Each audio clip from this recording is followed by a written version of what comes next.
Hello everyone, welcome to this battle report for Age of Alchemy. Today we are going to be playing a 70 to 75 point short game between the Mysteries of the Dark on this side and the Spark of the Free People on this side.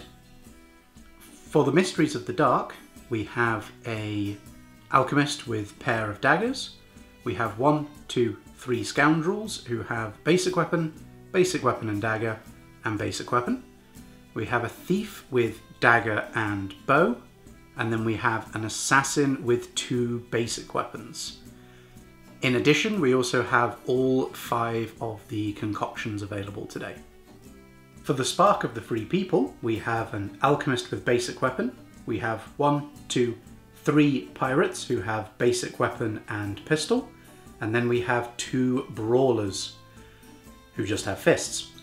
In addition, we also have again the 5 concoctions available to this group. And that is both players deployed. As you can see, we have quite a busy table today. We are going to be playing the Hold the Center mission, or scenario. So at the end of the game, we will measure where the center of the board is, and then every model wholly within 8 inches of the center of the board will be counted. Whichever player has the most number of models within 8 inches of the centre of the board wins. In addition, as we tried last week but didn't really get to see, we are going to be playing the rule wherein if a model falls into this water here, then if they're still in it by the end of the turn, they will lose a wound. They must make every opportunity to move to the nearest sort of edge that they can get to and then get out of the water. For the Mysteries of the Dark, we have a scoundrel with basic weapon over here. We have a marksperson, no, not a marksperson, we have a thief up here. And then we have the remaining 2 scoundrels, the assassin and the alchemist, all in a sort of tight group over here. For the Spark of the Free People, we have a brawler out on this flank.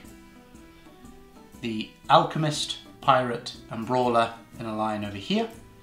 And then far out on the opposite flank, we have the other 2 pirates.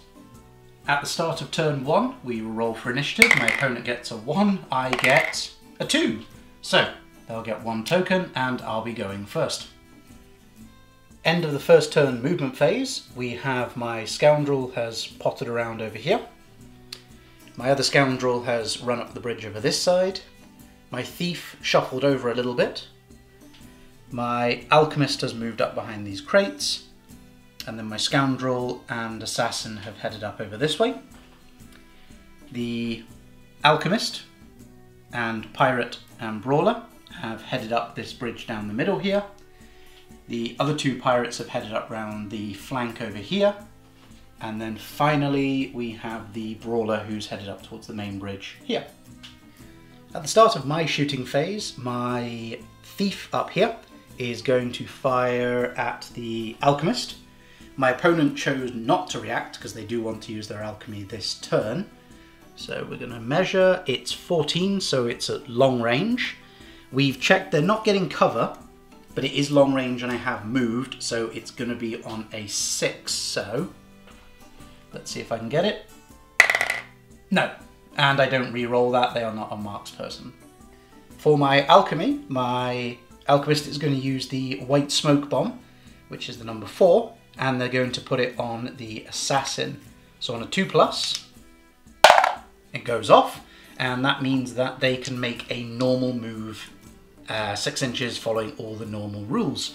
So I'm going to use that to move them to there. Just a little bit further up like so. For my opponent's alchemy, their alchemist here is going to use their number 2 steel bullet and is going to target my alchemist. So we've measured it up, it is within the half range of the shot, and it is for them to roll to see if they can hit. Normally hitting on a 2, it will go up to a 3 for moving and a 4 for soft cover. And it's just not enough. With the shooting phase over and done with, we actually, in the first turn, do have a combat.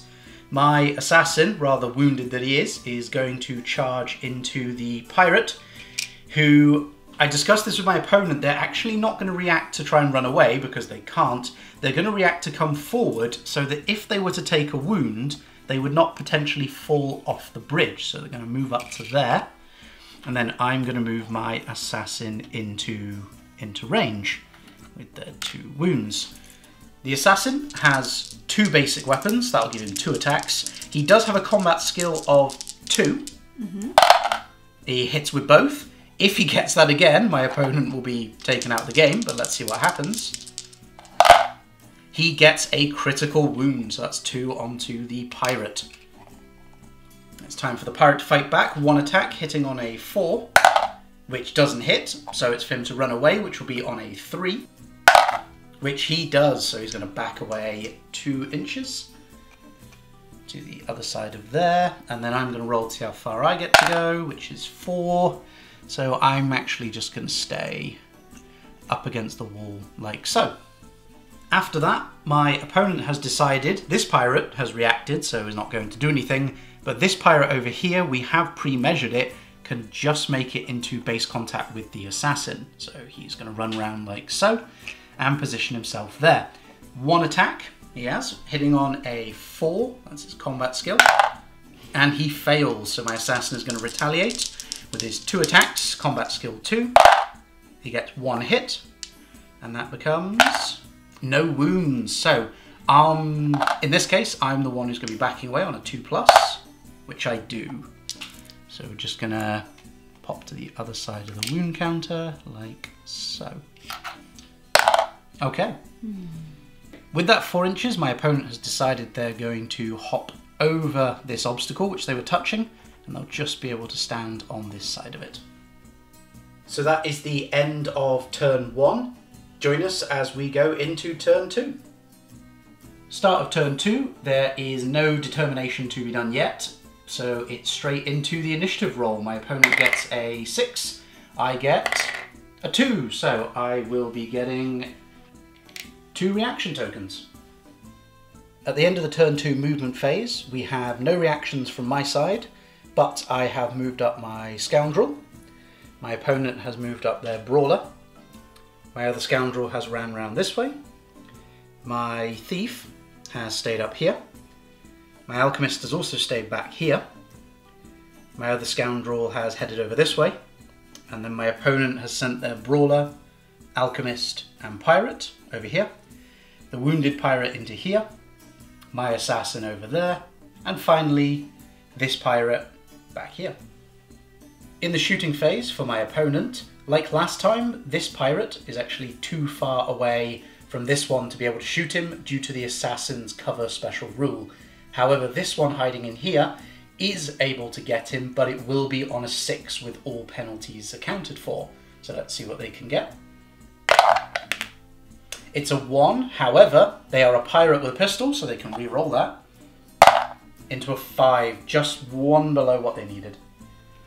My opponent's next shot is going to be from this pirate here. He's going to shoot at my scoundrel, who is going to react and move to here.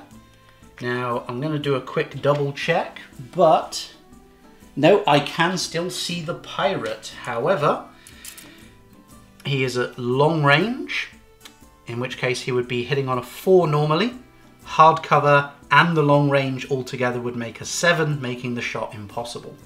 As my opponent has decided not to use any alchemy this turn, there's not really a perfect opportunity for it. It's going to go over to my shooting phase, and I'm going to start with my thief, who has stayed still, is going to fire all the way over at this pirate. I'll measure it up. He is beyond 12 inches, so it's going to be long range, but he is in the open. So I'm going to roll to see if I can get a hit, needing a 5. Okay, that's a hit. I'm going to roll to see if I can get a wound. It'll be damage 3, resistance 3. And that is a wound on that pirate. We've also measured it up, and it actually turns out this pirate is within 1 inch of that edge. So if he fails an intelligence test, his intelligence is a 3, if he gets a 1 or a 2, he will fall backwards into the water. Ooh, just on the edge like him. He has passed, however, so he's okay. For my alchemy, I'm going to have my alchemist use Piercing Stiletto, which is the number 6 one. It is going to go into this pirate over here, and it's a very simple one. I pick a model within line of sight and within 9 inches. On a 2+, they take a wound. Well, no, they're not going to take a wound. At the start of my opponent's combat phase, they are going to have their pirate, we have measured it up, charge into the assassin. So he's going to just get right in there. Has 1 attack, hitting on a 4. Which it doesn't, it's a 1. So I'm going to retaliate with my 2 attacks, hitting on 2. Both hit. Again, if I get that again, he'll be gone. No, I don't either. So I'm going to back away on a 2+, which I do. I have to back away to there. And my opponent gets a 2, so I'm guessing they're probably going to come and... Okay, they're just going to go back there, actually. That's fine. For the next combat, this pirate here is going to charge into this scoundrel. We have measured it. He is literally in by a millimetre. He's going to be able to just go tip to tip there, like so, and take his wound with him. And he has 1 attack, hitting on a 4 into my scoundrel. It's a hit. Roll again, see if you get a wound. It'll be a damage 3, resistance 3. No wound there. So I am going to retaliate with my 2 attacks. I have 1 for the basic weapon and 1 for the dagger, so I have to roll these separately. The basic weapon first. Nope, and then the dagger. Dagger hits. I need a 5 or 6 to wound. No, so I will be backing away on a 3+, which I don't, so my opponent gets 1 free attack, which is a hit. And it's not a wound, so I'm going to try and run away. And I do, so with that I am going to just have to back up like so.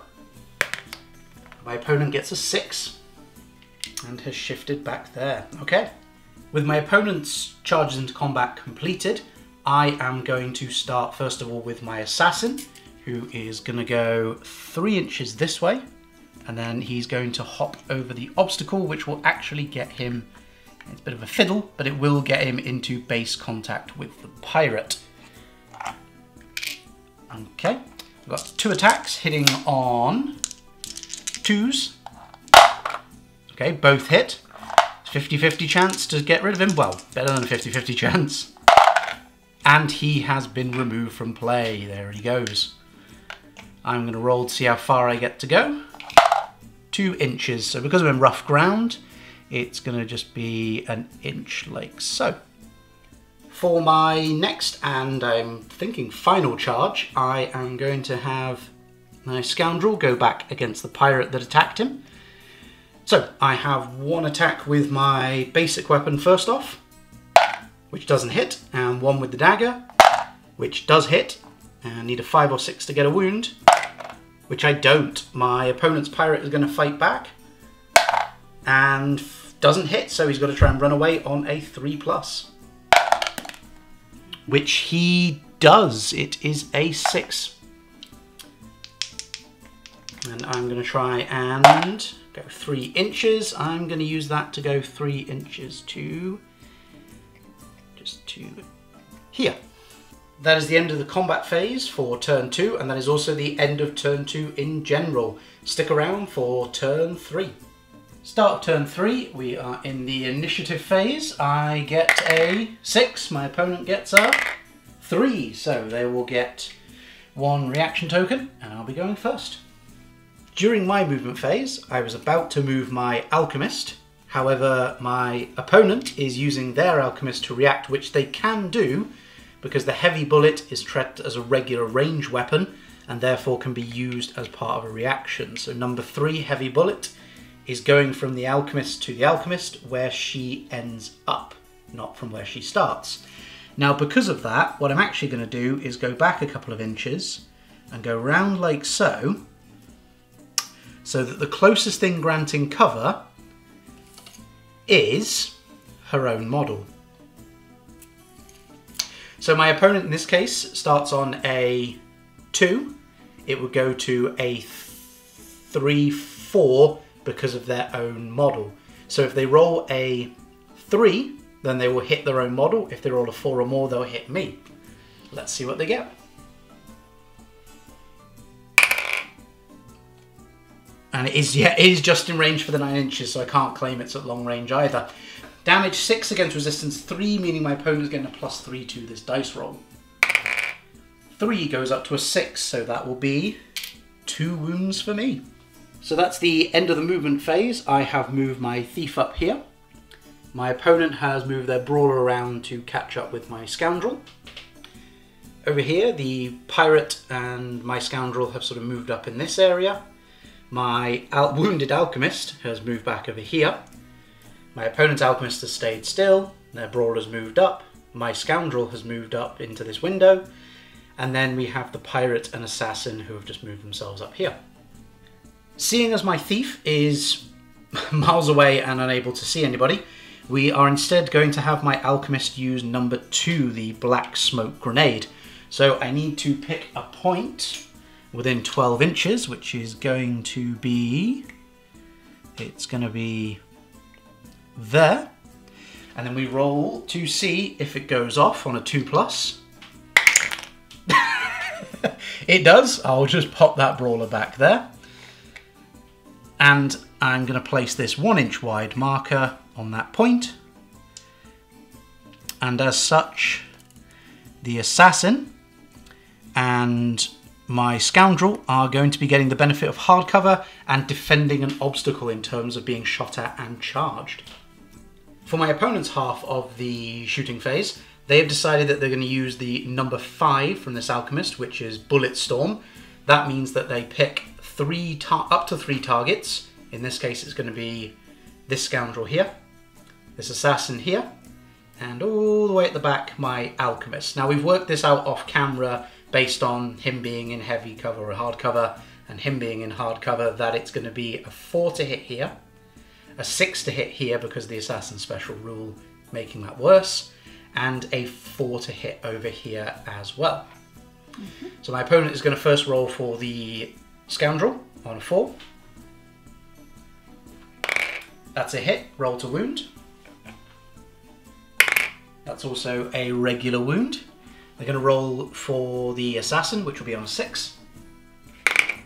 Nope. And they're going to roll for my alchemist, which will be on a 4.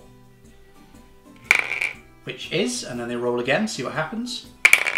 It's a 1, so there's no wound there. Next, my opponent's pirate is going to fire into my assassin. However, he is within 3 inches of the marker we placed earlier, so he will get hard cover, meaning this is going to be -2, additional -1 for a special rule, -3. So even though he's this close, it will actually require a 6 to hit with all the bonuses and penalties. So let's roll, see what he gets. A 4. So no, unfortunately no hit there. Next, this pirate here is going to fire into my scoundrel. We have worked out that because he is within 3 inches of the token, this would be hard cover, and being that close range, it all works out to becoming a 5 to hit. Let's see what my opponent gets. A 3. No, unfortunately not. To start off the combat phase, my assassin is going to charge into my opponent's pirate. Now, the pirate is not within 3 inches of the marker, so he will not count as defending an obstacle. So I'm just going to go in like so, take my wounds with me, and I'll roll my 2 attacks, hitting on 2s. Both hit, and then we'll see what we get on the roll to wound. That's 2 wounds on my opponent's pirate. So the pirate now gets a chance to attack me back, hitting on a 4. And he doesn't. He runs away on a 3, which he does. So he's going to back away. Okay, and then I'll roll to see how far I go. 2 inches, so I'm actually going to use that 2 inches to come back this way and just sit here. So next, my scoundrel is going to jump over and go after this pirate. So he jumps in and lands next to him. He has 1 attack with his basic weapon, hitting on a 4. I'm going to roll it over here. which hits, and then roll to wound. Ooh, that's a critical on a 1 wound model. He is gone. So I'm going to roll to see how far I get to move, which is... I will accept that, even though it's hidden itself under there. It is a 2. So, seeing as I'm in rough ground, it's just going to be like so. To capitalise on getting rid of models who've got a few wounds remaining, this scoundrel here is going to jump through the window and come after this pirate here with his 1 wound remaining. So we have first attack with the basic weapon, which doesn't hit, with the dagger. That doesn't hit either, so my opponent gets to attack back. He hits, he's got to roll to wound. He does wound, so my scoundrel is now going to try and disengage on a 3 or more, which he does. So he is going to go, he's going to actually use it to go like that. That's 2 inches, so he can get himself within range of that marker. So the thief that is hiding behind this building is going to take a blind charge into the brawler here, needing a 2 or more, which he gets. We did measure this out. He can just make it into base contact with the back of the brawler. He has 1 attack with that dagger, hitting on a 5. No, he doesn't hit. So my opponent's brawler is going to roll 2 attacks and try and hit on a 3. They've got 2 hits there. They're going to try and roll on a 5 or 6 to wound. So they get a wound on me. My thief is going to try and run away on a 2+. He does. He is actually just going to back himself up. Ooh, took his wound count away, but it's fine. We'll remember he's wounded. He's going to back himself up this way. And then my opponent's going to roll to see how far they move, if they want to. Nope, I get a feeling they're going to stay put and face down the scoundrel. For my last charge, it is going to be the scoundrel going into the brawler. So we're just going to turn him around and charge him on in. I'm going to roll to hit him on the bridge here with needing a 4. That's a hit. And needing, well, damage 3 against resistance 3. So no wound there. My opponent's going to attack back with his 2 attacks, hitting on 3s. Both hit, rolling to wound on 5s and 6s. No, he unfortunately fails as well, so we're running away on a 3 for the brawler. It's a 6, so that's fine, he's off. Which is 2 inches. Yeah, he can just sort of sidle himself back that way a bit, so he keeps an inch away from my model. And then I am going to roll my d6. 3. I'm actually just going to shuffle backwards a little bit and just sort of blockade the brawler from getting past me. So my opponent's pirate, who's heavily wounded, is going to be a little bit of a brave one here and charge into my assassin. Particularly brave because we'll be going at the same time. So let's see what happens. Roll. Oh, that's not good. Retaliation from my assassin with his 2 attacks. Both hit. 2 50-50 chances. Just enough to remove him.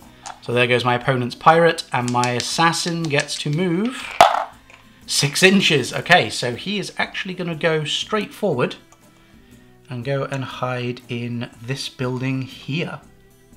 Now my opponent has decided to change their mind. Originally they were planning to charge into the scoundrel around here, but because the brawler will be going first, they're actually going to hop over here and then move just into contact with my assassin, because here they will actually get to go first with 2 attacks, hitting on 3s, 1 hit, wounding on a 5 or 6 because the damage 2 is resistance 3, and that's enough to get rid of the assassin.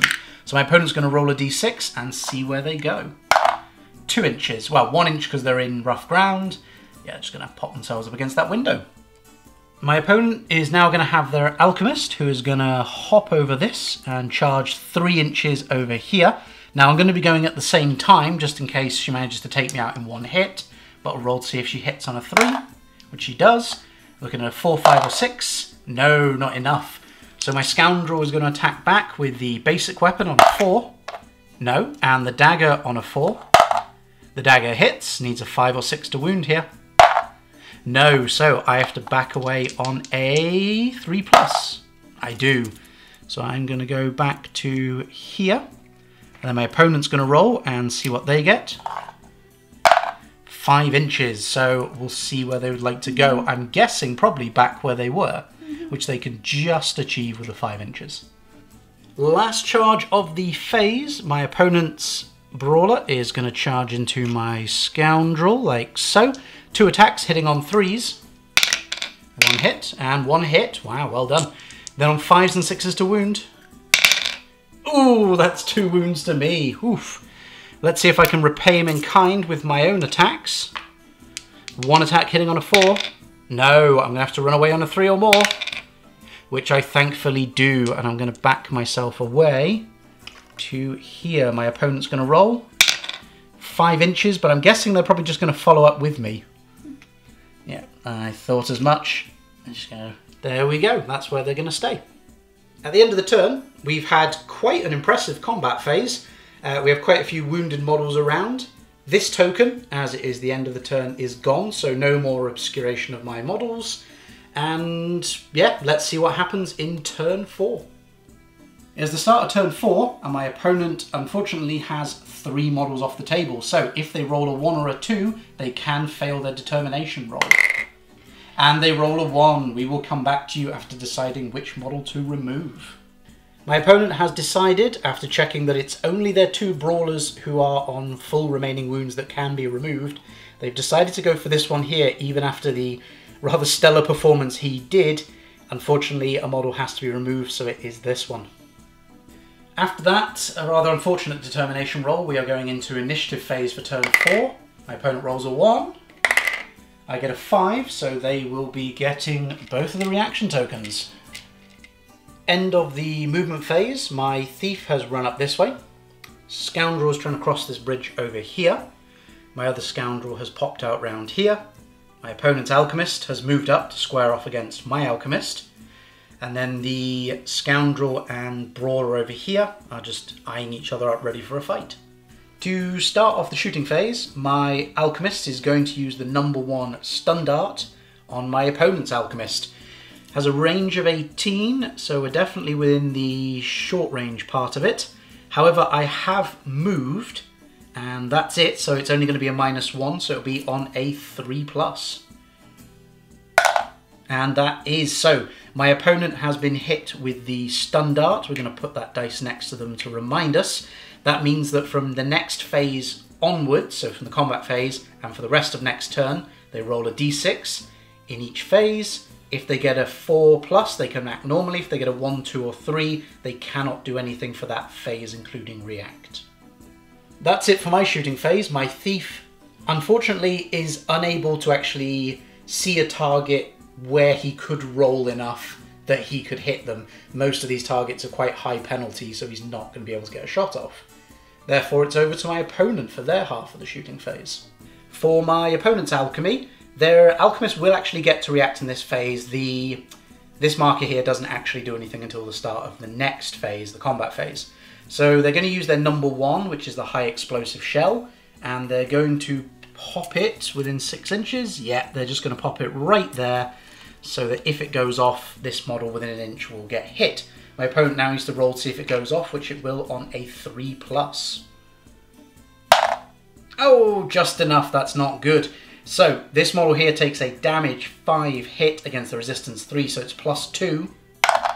My opponent has rolled a 7, that is 2 wounds, and that is enough to take me out of the game. So there goes my alchemist. Start of the combat phase. My opponent is actually going to roll to see if their alchemist is able to react. On a 4, yep, that's okay. They'll be able to react and charge into combat as normal. For the first combat, I am going to charge my opponent's alchemist with my wounded scoundrel, but he is going to go this way and hop over here to make the charge. He has 2 weapons, sword and dagger, so we'll start with the sword, or the basic weapon. Doesn't hit. The dagger does.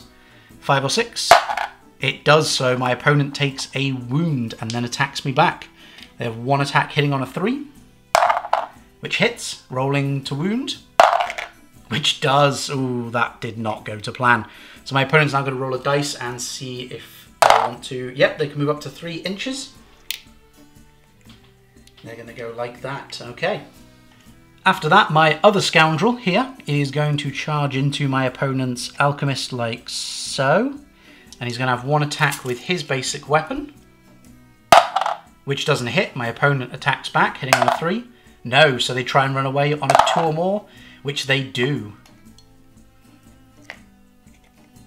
And then I'm going to roll to see how far my scoundrel gets to go. 5 inches. So with that, he's actually going to go back and around to here. That is the end of turn 4. A rather important turn here, as it does kind of leave my opponent with only their alchemist and their brawler, but that could be all they need to secure victory against my 3 fighters if I have a bad determination roll. So let's go into turn 5 and we will see what happens. Start of turn 5, we have the determination rolls. I'm going to go first and I have to roll 2 dice and pick the lowest because my alchemist is out of play. So thankfully I roll high enough to not have to take anyone off the board.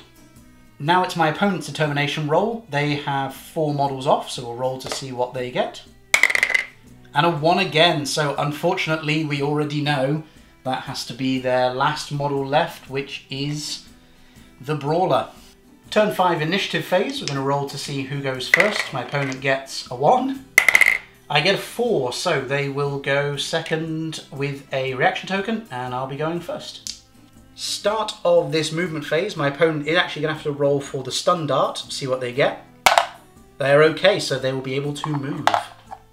At the end of the move phase, my thief has moved up here, my scoundrel has moved back over here, and my other scoundrel is bravely blocking the way against my opponent's alchemist, who has moved up over here. At the beginning of the shooting phase, my opponent is again going to roll to see if the stun dart affects them.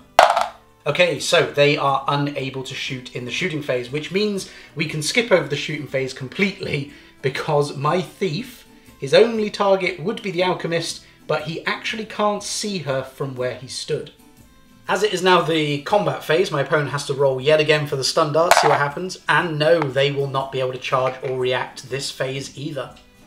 So into the combat phase proper, as my opponent is unable to charge or react, I am going to charge in with my scoundrel, and they're going to pop in like so.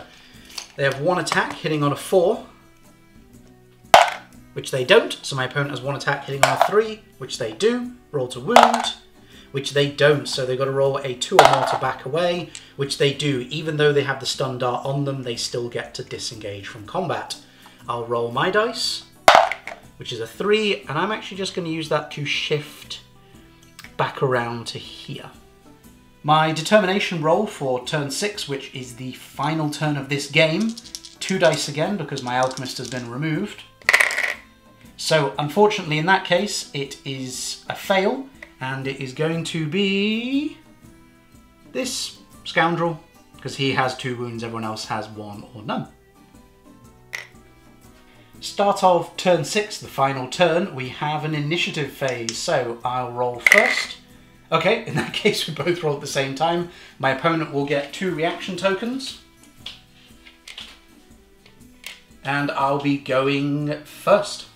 We are now at the end of the movement phase. My scoundrel has moved back here, my thief has stayed put, and my opponent's alchemist has come running up this way after the scoundrel. For my shooting phase, my thief is going to fire at the alchemist. She is going to be getting hard cover from where she stood, so it's going to be a 6 to hit. I'm going to roll it just here. Oh, it's a hit. Okay, so rolling to wound. Damage 3, resistance 3. Oh, it's a 1. Well, that was a nice try. My opponent's last bit of alchemy in the shooting phase, the last bit they've got is the number 4 scatter bomb, and they're going to throw it right there, which is easily within 6 inches. Yep. They now roll to see if it goes off on a 3+. It does. So we have worked out the only model in range is the scoundrel. He'll take a damage 4 hit. Roll to see if he takes a wound. He doesn't take a wound, so he is okay. keeping up with the speedy turn that we're having, I am going to charge my Scoundrel who can get round and into the Alchemist, like so. He has 1 attack hitting on a 4, which doesn't. My opponent has 1 attack hitting on a 3, which also doesn't. On a 2 up they run away, which they don't. I'll have some free attacks. Nope, try again. And they do, so I'm guessing they're going to back away just to that side there. Yes, and then I am going to roll mine, get a 3, and I'm going to use that 3 to jump over that wall there. My opponent has decided for the last charge of the game, their Alchemist is going to come around here, hop in, and charge against my Scoundrel, like so. They're going to roll their 1 attack, hitting on a 3, which does roll to wound, which also gets a critical. I'm going to roll my attacks, hit on a 4, which it does. I get a regular wound on them, however, I have taken the most wounds, so... Oh, we'll try that again. I don't run away, they get a free attack, hitting on a 3. Wounding on a 4. No. I do run away, and that is the end of the game. We will come back to you once we have worked out where the centre of the board is and who's closest to it, or who's within range. That is it. We have worked out that the centre of the board is right there, and we have also worked out from an aerial view that within 8 inches are all of the models remaining on the table, which means it is my 2 models to my opponent's 1. So for third time really is the charm. This time I'm the winner. That's the end of this battle report for Age of Alchemy. As you could see in this case, I won! Yay, finally! Only took 3 games. So yeah, that is the end of this battle report between what's left of the Mysteries of the Dark and the Spark of the Free People. If you would like to learn more about the game, or you would like to get access to the rules, to the support tools that we offer, and all the other information, access to a growing community as well, please go over to Patreon. The link will be at the end of the video, and you can subscribe there. We have 3 tiers. If you subscribe to Novice or Local Hero, you will get access to the game, the rules, and all the support, and the Local Hero will get access to further sneak previews and other things as well. Once again, thank you very much for joining us. I hope to see you next time.